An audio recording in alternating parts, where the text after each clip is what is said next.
안녕하십니까. 미디어를 통한 실화 주제 탐구를 하게 된 2학년 4반 1번 고은서입니다.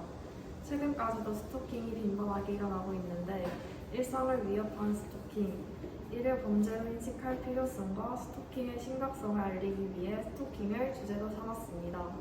스토킹에 대한 뉴스를 시청하고 뉴스에서 다룬 핵심적인 부분과 그 밖의 스토킹범의 심리를 알려드리며 경각심을 가져야 할 필요성을 알려드리겠습니다.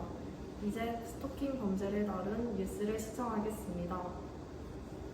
스토킹범을 피해자와 합의를 보게 하는 것이 아니라 범죄로서 수사를 피할 수 없게 할 필요가 있다는 부분을 집중하여 봐주세요. 네, 보신 대로 스토킹 표적이 된 피해자를 살리려면 가해자를 피해자에게서 안전하게 분리하는 게 가장 필요해 보입니다. 이 문제 해결을 위해서 열심히 뛰어온 전문가시죠. 이수정 경기대 범죄심리학과 교수 나왔습니다.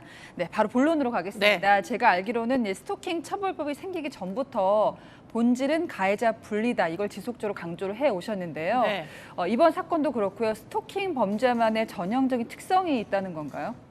그렇게 볼 수 있죠. 예. 그러니까 아직까지 무슨 일이 일어난 건 아닌데 계속 생명에 위협이 될 만한 어떤 협박 비슷한 그런 행위들을 하는데 문제는 그게 그렇게 남들이 생각하는 것처럼 우리 사회가 전통적으로 믿어왔던 것처럼 구애 행위하고는 굉장히 성격이 다르다는 거예요. 그렇기 때문에 사실은 결과적으로 인명피해가 나는 사건이 스토킹 연장선상에서 꽤 많이 발생하고 있다. 네. 저희가 보여드렸지만 이제 범행 30분 전까지 피해자와 직접 마주치기까지 했단 말이에요. 이번 사건에서 이걸 놓고 계획살인이 아니었다 이렇게 주장을 하고 있습니다. 전문가가 보시기엔 어떤가요? 지금 뭐 논쟁의 여지 없이 계획살인이다 이렇게 볼 수밖에 없는 게 여러 가지를 예상하면서 물건들, 흉기 등등을 준비를 했습니다. 그렇기 때문에 아마도 사전에 미리 마주친 이유는 그날 이 사람의 이제 어떤 행동, 순찰을 도는지 여부를 확인을 하기 위해서 사전에 미리 접근을 했던 것 같고 그건 결국은 예상한 행위를 계획하고 그래서 계획적인 뭐 여러 가지 행위를 몸소 범행으로 옮겼다 이렇게 볼 수밖에 없는 것이죠. 법무부가 이제 스토킹 처벌법 개정을 추진한다고 합니다.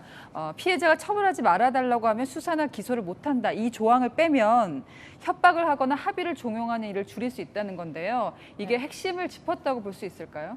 일단은 핵심을 짚었다라고 볼 수 있습니다. 왜냐하면 피해자가 모든 것을 의사결정하는 지금 현재의 스토킹 범죄의 상황. 그러니까 피해자만 제압하면 된다, 내지는 설득하면 된다라고 생각하면서 고소를 취하하도록 종용하는 것을 이제는 소용없다. 피해자를 아무리 설득해봤자 사건은 진행되고 수사기관은 수사를 한다. 그렇기 때문에 반의사 불벌죄가 폐지되는 것은 지금 굉장히 큰 의미가 있는 거예요. 가해자 인권도 물론 뭐 보장을 해야겠지만은 피해자 목숨을 못 지킨다면 소용이 없을 겁니다. 스토킹 범죄가 원칙은 일단 구속을 해야 한다 이렇게 보시는 건가요? 스토킹 범죄가 모두 위험한 것은 아닙니다. 초기 단계에서 굉장히 그 위험도를 잘 평가를 하고 위험한 사건의 이제 어떤 양상을 예견한다면 그런 사건들은 가해자를 감시하고 피해자로부터 분리시키는 게 꼭 필요하다 이렇게 얘기할 수 있겠습니다. 둘 간의 문자, SNS를 통해 가지고 이제 생명의 위협을 하는지 감시를 하기 위해서 CCTV에 계속 피해자 주변을 돌아다니는지 그런 것들을 수사를 하면 됩니다. 이번 사건도 두 가지 시선이 있는 것 같아요. 결국 여성이기 때문에 당한 거다. 아니다. 이것은 성 문제와 관련이 없다. 여성, 남성이 중요한 것이 아니라 다른 시각으로 봐야 된다는 시각 두 가지가 공존하고 있는데요. 교수님이 개인적으로 판단하시기엔 어떻습니까? 글쎄 물론 뭐 피해자가 너무 안타깝게도 정말 그 여성이었던 점이 지금 굉장히 많이 부각이 돼요. 근데 문제는 스토킹의 경우에는 피해자가 남성인 경우도 많이 있어요. 그렇기 때문에 이것은 결국 피해자와 가해자의 문제이지 이것을 젠더의 문제가 아니다. 그죠. 굳이 젠더로 몰아갈 필요는 사실 없고요. 그런 논쟁이 오히려 이런 문제에 효과적으로 대응하는 것에 장애물이 되기도 합니다. 네, 이수정 경기대 범죄심리학과 교수였습니다. 고맙습니다. 스토킹으로 인한 살인이 스토킹의 연장선에서 일어나는 것이므로 스토킹 초기 단계에서 수사기관에서의 감시와 분리가 중요하다는 점을 뉴스에서 강조하였습니다. 그렇다면 스토킹과 스토킹으로 인한 살인은 왜 일어나는 것일까요? 스토킹 범죄는 피해자와 특별한 사이라는 망상 혹은 피해자에 대한 지배 목적 욕구로 인해 발생하며 스토킹이 살인으로 이어지는 것은 자신의 요구가 거부되는 상황을 폭력으로 제압하려는 심리에서 발생합니다.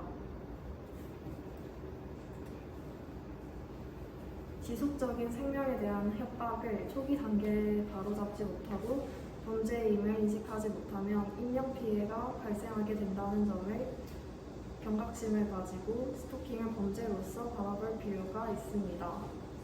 기도드리겠습니다. 하나님 아버지, 오늘도 하루를 시작하고 우리를 하나님의 은혜 속에서 보호해 주셔서 감사합니다. 스토킹 범죄가 늘고 있는 요즘 사람들이 스토킹에 대한 경각심을 갖고 피해자를 향한 관심과 도움 그리고 가해자를 향한 감시가 적극적으로 이루어져 앞으로 범행을 예방하는 계기가 되도록 해주세요.